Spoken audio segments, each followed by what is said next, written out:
Cell 11, Part 2. Hello everyone. First of all, I noticed that in my first account, here, you got a little confused about the timeline of all this. To put an end to this issue once and for all, it's been 5 years since I got out of jail. But even after all this time, I'm still haunted by this whole story. So I decided to come here to tell it. Secondly, I've been trying to get in touch with the prison's management and legal department to find out what I can or cannot share here with you guys. I don't want to get into trouble with the law again. Haha. Anyway, I talked to my wife about the post I made, and she helped me remember another case related to Cell 11. And while I don't get a definitive answer from the prison's advisory, I believe you guys will be interested in this account. It was shortly after all that shit with Tully. They still thought he would come back, so it was the guard's main topic, always looking for updates on his status. You could feel that heavy, bad air. I was already being haunted by nightmares too, waking up occasionally, gasping and sweating with the image of the guard totally bestial over me. I think Francis noticed this change in the atmosphere and wanted to cheer things up a bit by organizing a card tournament. It was a simple game, poker. Everyone there knew how to play and very well. The prizes for first, second and third place were, respectively, a week of extra food, a pack of cigarettes, and a new deck of cards. It wasn't much, but in that environment, anything beyond the normal was a reason for celebration. I wasn't one of the best players, but I decided to participate anyway, thinking it would be a welcome distraction from the growing tension in the prison. During the tournament, Francis circulated among the tables, watching the players and making sarcastic comments. He was always good at keeping morale high. I guess that's ultimately the role of a leader. As the cards were dealt and the bets started to rise, I could feel the energy in the room increase.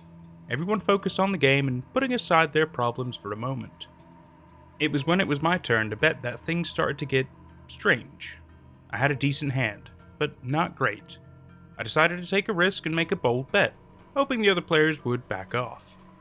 When, however, I looked up to bluff, someone made me uncomfortable. You see, it's normal for you to stare at others in the game, trying to identify the lie, the cheating, the face, but that particular pair of eyes was different. It was Bob. His eyes weren't just intimidating, but they seemed to glow with a strange intensity.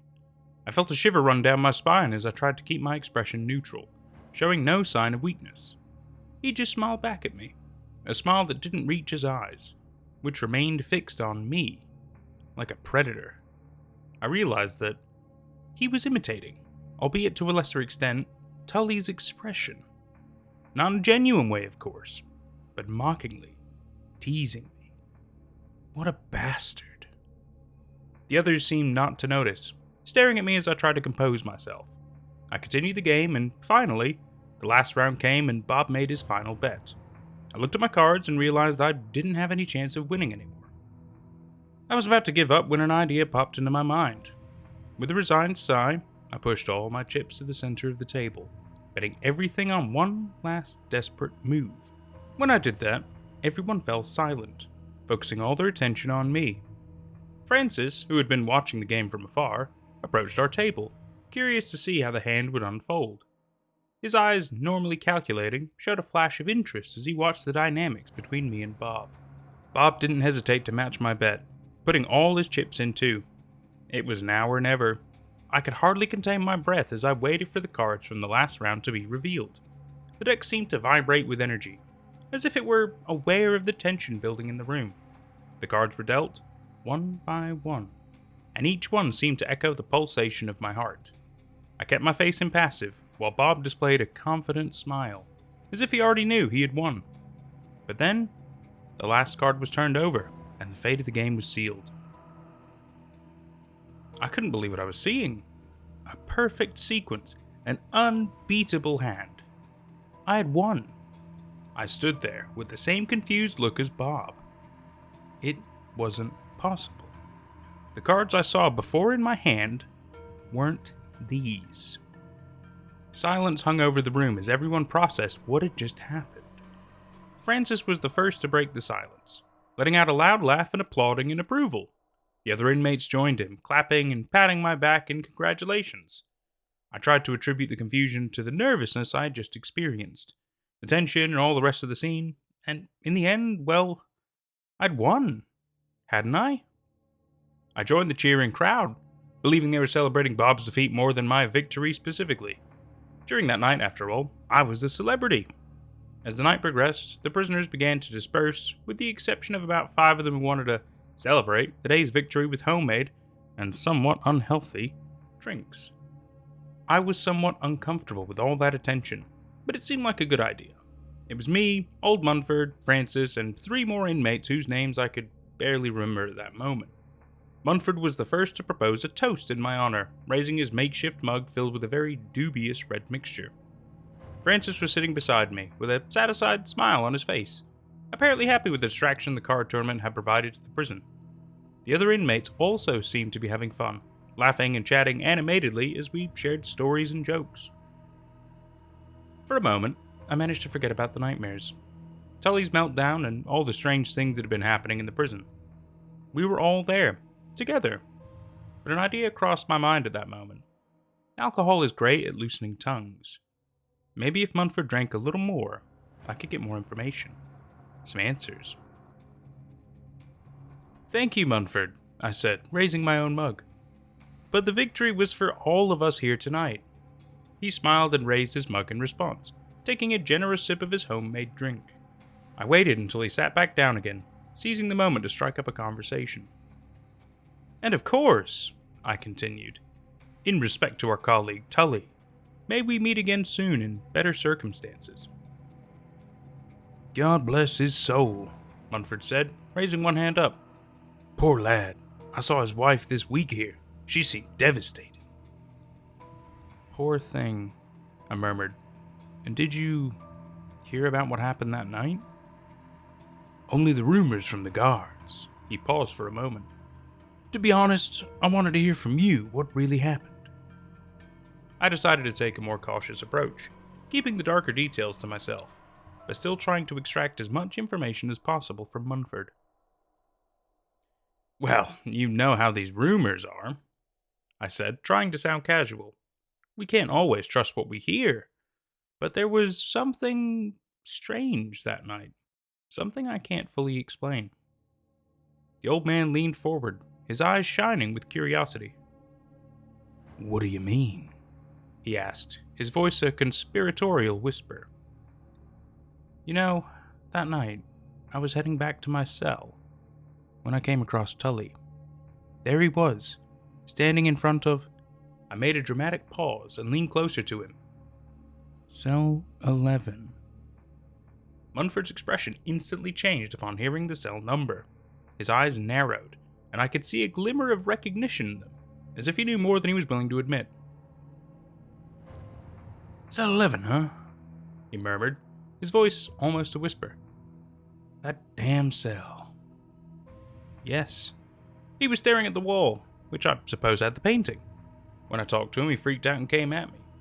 I waited a few seconds as the man processed what I had just said. "Were you here when the prisoner who made the painting came here?" Munford looked at me with a somber expression, as if he were reliving some moment from the past. "Oh, I was here at that time, yes," he replied, his voice heavy with weight. "It was a difficult time for all of us." "What happened to him?" I asked, feeling a chill run down my spine as I awaited Munford's response. The old swindler seemed reluctant to continue, but after a moment of hesitation, he spoke in a grave whisper. "He was a disturbed man, you know. Killed his own mother and all. Didn't talk to anyone, and at least I never saw him eating." "But what about the painting?" I pressed, my curiosity now boiling. "What happened to it?" Munford lowered his eyes for a moment, as if gathering courage to continue. "The painting, it was eerie," he began slowly. "At least that's what those who saw it say. At the time, the guards didn't know what to do. So they covered it with a layer of paint?" I conjectured. "Not so simple," Munford replied, his voice now grave. "They tried, of course, but the painting always came back. The new paint peeled away exactly on the outline of that dreadful drawing." Shivers ran down my spine as I absorbed Munford's words. "So, what happened next?" I asked, barely able to contain my anxiety. Munford sighed, looking tired. After that, things started to get strange in here, he continued. Nightmares, meltdowns, and then the disappearances began. Disappearances? I repeated, feeling a knot in my stomach. Yes, Munford confirmed grimly. People just vanished and never came back. Unbeknownst to me, everyone was now quiet, looking at us, the tension even greater. And do you know what the painting was? Munford took a long sip of his drink and cleared his throat before speaking.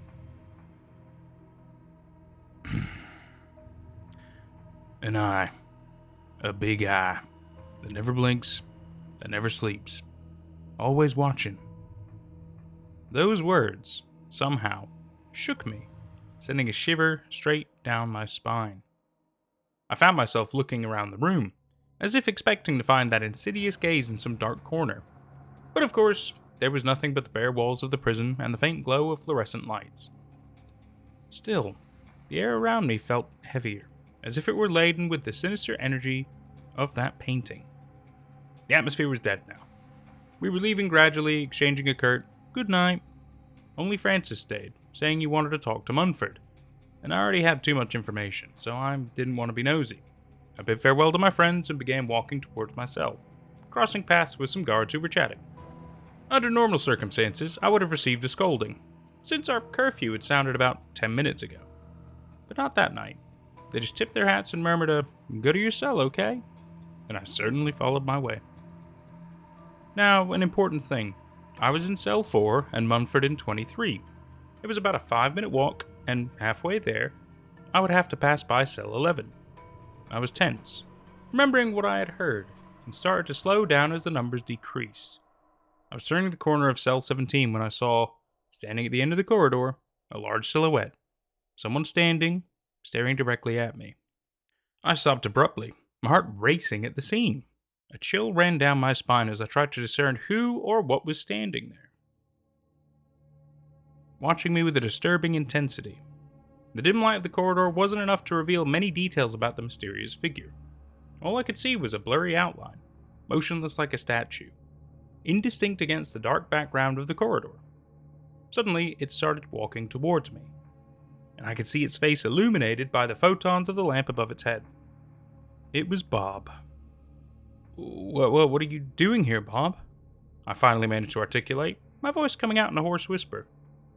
He stopped a few steps away, his face expressionless, just watching me with those bright eyes. I was just taking a walk, he replied calmly, his voice as smooth as ever. And you? What are you doing here so late? I felt a chill run down my spine as I realized I didn't have a good answer to that question. Why was I there? Standing in the hallway at night, staring at Bob as if I had seen a ghost. His voice sounded as if he were trying to sound friendly, but his menacing appearance contrasted with his tone. I was just going to my cell, I stammered, trying to sound casual. And you know how it is. It's a long way. Bob didn't say anything for a moment, just continued staring at me with those inscrutable eyes. I felt increasingly uncomfortable under his gaze, as if he could read my thoughts. Are you sure you're okay? He finally asked, his voice sounding strangely concerned. Of course, just a little tired. You know, he gently placed his hand on my shoulder. We're among friends here, aren't we? We are?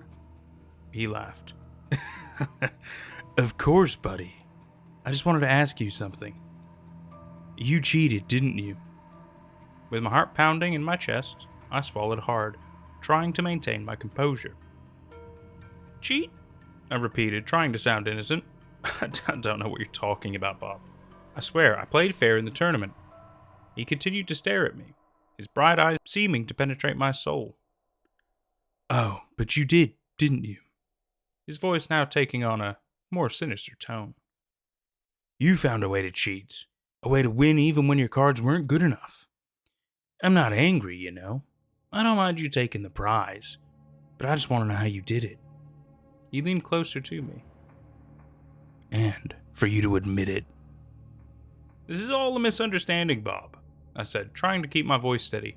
I swear, I played fair. Maybe you're just mistaken, or maybe it just wasn't your lucky night. He tilted his head to the side, his smile slowly fading. Interesting, he murmured, his voice tinged with suspicion. Very interesting. But I think you and I know the truth, don't we? Either way, I'll be keeping an eye on you. With those words, he turned and began walking back down the corridor, disappearing into the darkness. I stood there, my heart still pounding in my chest as I tried to process what had just happened. That was all I needed. Another worry for today, I remember murmuring. Unfortunately, that didn't distract me enough, and soon I was feeling nervous again as I watched the numbers decrease on the cell door. 14, 13, 12. The corridor seemed darker than ever when I reached the front of cell 11. I paused for a moment, hesitating to pass by it.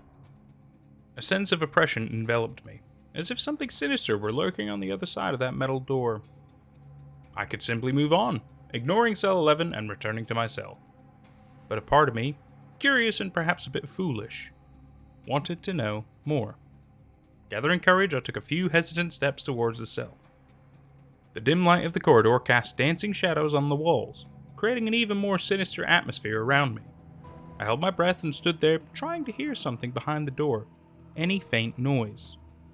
For a moment, all I could hear was the muffled sound of my own rapid breathing, when I felt someone pulling me from behind.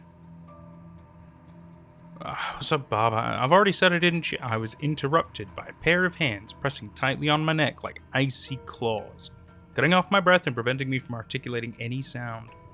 My body reacted instinctively as I fought for my life, my heart pounding in my chest and my lungs burning for air.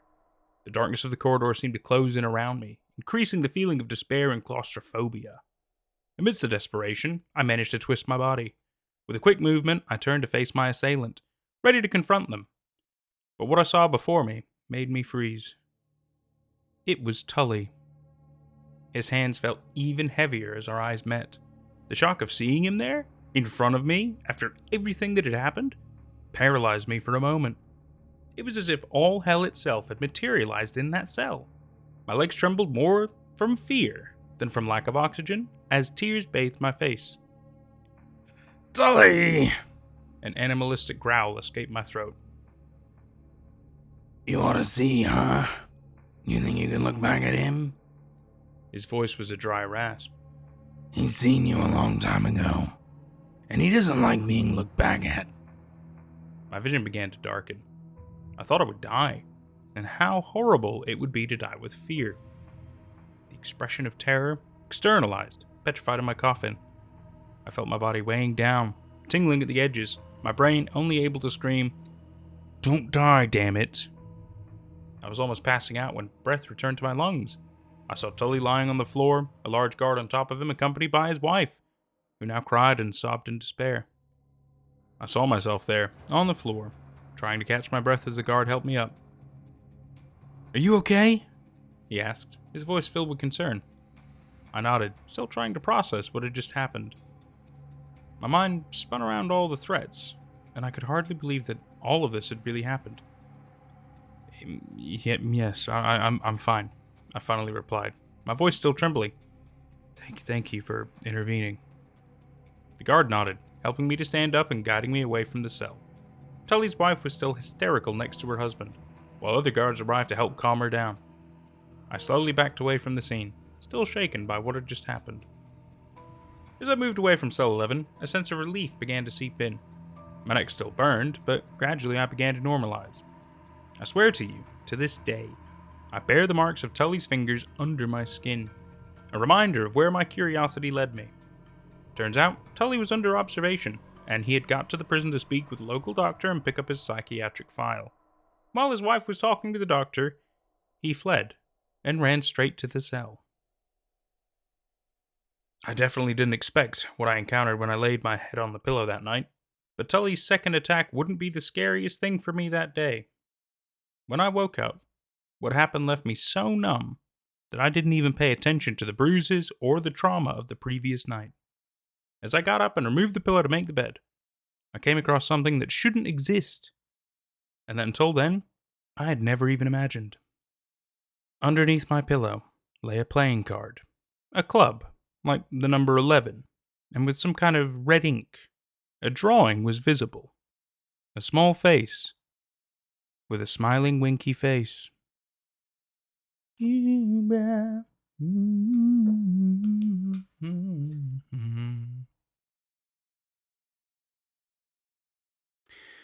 down a smidge or two. Yeah, that's pretty good. And that was Cell 11 Part 2 by Carl Sefni. So I like how it's just yet again a little bit more prison life, a little bit more world building and stuff, a bit more lore and things. But I like the fact that we actually got a description of the painting, and the fact that no matter what they do to try to remove the painting, cover it up or whatever, it's always prominent. It's always going to be visible. It's always there. I think it's so fascinating. And yet again, even though we know what the painting now looks like, and we know it clearly has an effect on people, and that there's also vanishings in this prison, so clearly strange things are happening ever since this guy painted this big eye painting, right?